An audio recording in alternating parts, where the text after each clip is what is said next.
دپاره ډېرې قربانۍ دي، خو لکه دلته کې دا خپلې مسلې خلکو نه لري چې زه په ټور باندې کله کراچۍ ته ځم او کله لاهور ته ځم، لکه هلته نور تنظیم نشته. ولې نشته؟ ولې نشته؟ اول دلته خپله صوبه کې چې څه مسایل دي دا حل کول غواړي، ټیک شوه که نه؟ او بیا د هغې نه وروسته کراچۍ دغه دي خپل تنظیمونه دي، خپل خلک شته دی که نه؟ هسې ټایم پې ضایع کېږي نو زما خپل دا خیال دی چې زما هم چې دا خو نه و په کار او د هغې په ځای خو دلته چې څه وشي ځکه چې دلته هم حالات ډېر خراب دي که نه؟ دا کول په کار دي.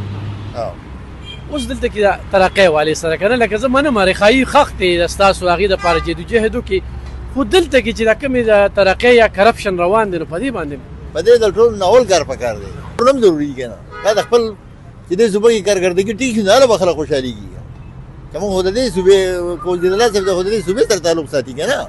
ده له په کار ده چې د دې صوبې مسایل حل کړي. څومره وخت د تحریک انصاف سره یې؟ یاره چې موږ خو تقریبا ټایم خران یاره دغه لسته کاله به تقریبا شوي. لسته کاله او جی خو چې خلکو ګوره خلکو په چینج باندې ووټ ورکړو، په انصاف باندې ووټ ورکړو، دا کوم خلک چې دلته کې مشران شو خو موږ پرویز خټک راوالو، محمود خان راوالو، یو وي مسکین و بل وي دبنګ و بل وي ینګ دی بل وي ملنګ دی، خو کارکردګي نو موږ ټولو هم په دې توقع سره دې کې شامل شو یاره دلته به حلال ټیک شي او انصاف ته راشي که نه؟ خو هغه توکي مې دي نه څنګه وشو بس هغه زړه په زړه دي مونږ ته خو څه په نظر رانغله.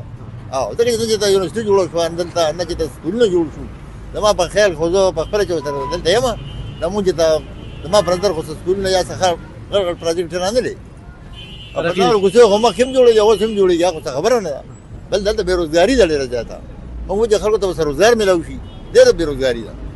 ډېره مهرباني.